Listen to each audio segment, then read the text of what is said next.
can now project that former President Donald Trump will win the state of North Carolina. This has been a contested state. Vice President Harris went there many, many times. Democratic governor in the state of North Carolina. You saw former President Trump go there a number of times, about 4 times in the past 2 weeks to campaign. The campaign always felt that they were in good position in North Carolina. Now we can project that he will win the state of North Carolina and its 16 electoral votes. The Fox News decision desk can now also predict that Vice President Harris will win New Mexico. That was a tight race. It had tightened in recent days, but Vice President Harris will win New Mexico. So as we look at the race to 270, the electoral votes needed, it now stands at 232 for former President Trump and 198 for Vice President Harris. That makes North Carolina the state in the battlegrounds that Trump has won 3 times. It was the only battleground state that he locked down in 2020. So obviously a relief at the Trump campaign that he has kept that one in his column as well tonight as we continue to move on. Fox News can now project that the state of Georgia will go to former President Donald Trump.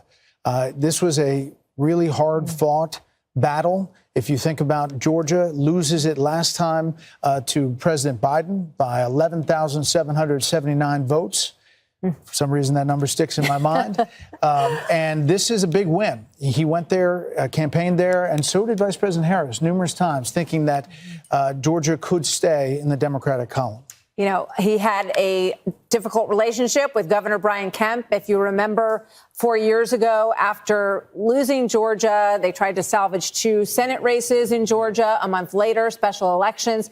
That didn't go well either. So this is a very big win for former President Trump to, have this redemption in Georgia tonight. So now we are at Electoral College vote at 248 for Trump and 216 for Harris. All right, we are back, and that is the jubilant scene. Everybody seems pretty happy at Trump headquarters, and what we're seeing is movement from the Mar-a-Lago Trump group, including former President Trump, who is in a very good position to be the next president this evening as well, is heading over to the Trump headquarters, where there are a few thousand people who have gathered for this evening. So we'll keep a close eye on that. Obviously, when he shows up there, we will take you there live. Well, those guys had 2 Make America Great hats on. I saw someone with a really large one. Yeah. As we look now at what we have, Pennsylvania. Is this a call, ladies and gentlemen? We are now projecting that Donald J. Trump will win the state of Pennsylvania. Former President Donald J. Trump will win the state of Pennsylvania, and thereby he is on his way to becoming the 47th president of the United States.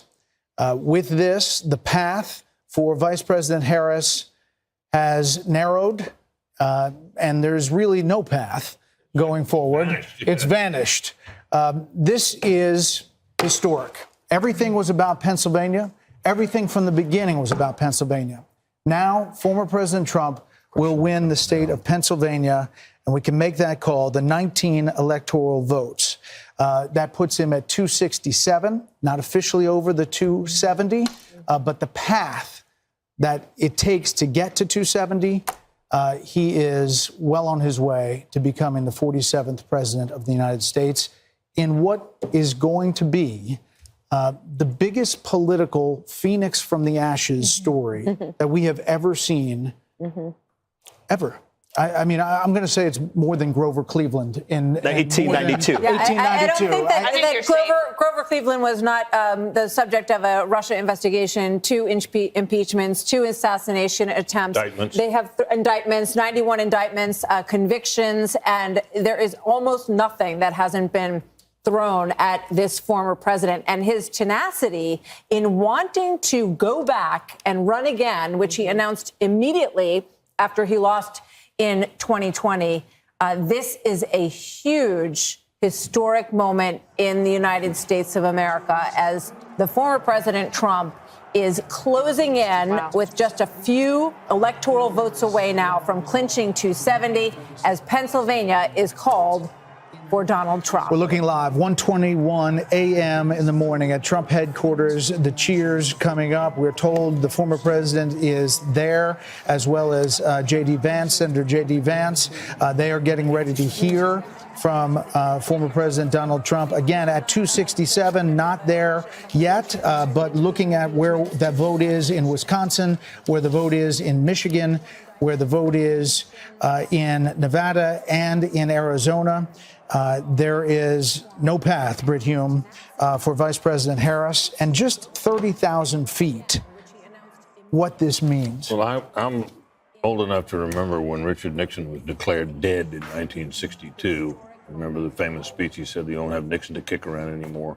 No one could imagine after that failed race for governor that he could have come back in 1968 and been elected president. That was a hell of a comeback. This, to my eye, was a man who was faced with many more slings and arrows than Nixon had been at that time, hated though he was by the Democrats. This surmounts that. This is an extraordinary comeback. The Fox News decision desk can now officially project that Donald Trump will become the 47th president of the United States.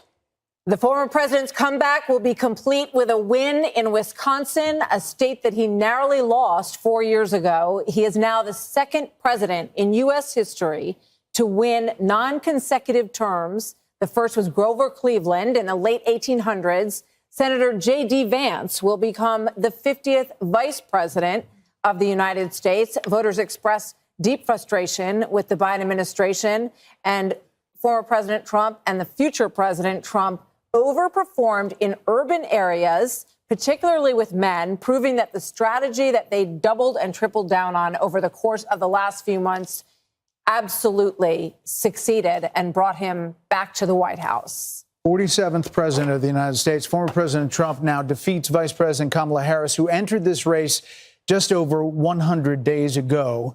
And for Democrats, they were projecting the possibility of running the table with battleground states. David Plouffe with the Democratic campaign of Harris campaign suggested that just yesterday.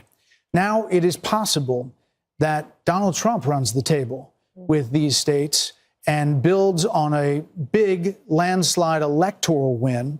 We don't know where the popular vote is going to finish out, but we do know that he will be going back to the White House. And with him, Brit Hume, will be a lot of changes because he will have been there once and will know what he wants to do. You know, he often accounts for the fact that he had so much turnover in his first term, in his term as president, by the fact that he didn't really know Washington, and he was new to this realm that he had come to win the presidency in, and he promises us that now he knows whom he wants to hire. Now he knows the kind of people he wants to have around him.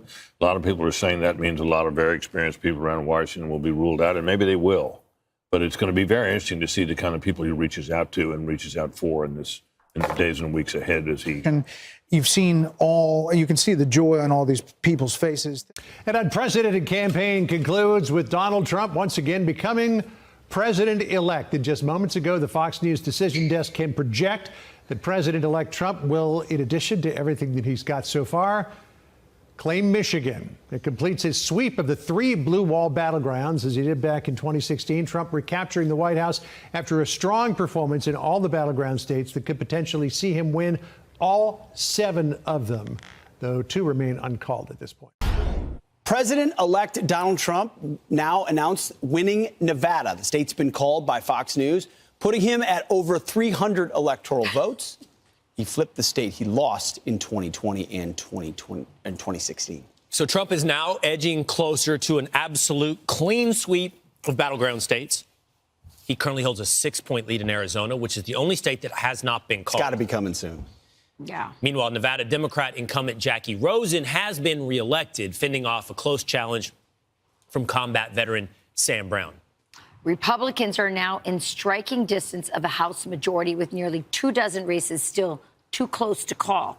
The GOP has 212 seats and needs to win 6 more to keep the majority. Now, if that happens, Republicans will pull off a political trifecta, controlling the House, the Senate, and the White House. Hey, Sean Hannity here. Hey, click here to subscribe to Fox News YouTube page and catch our hottest interviews and most compelling analysis. You will not get it anywhere else.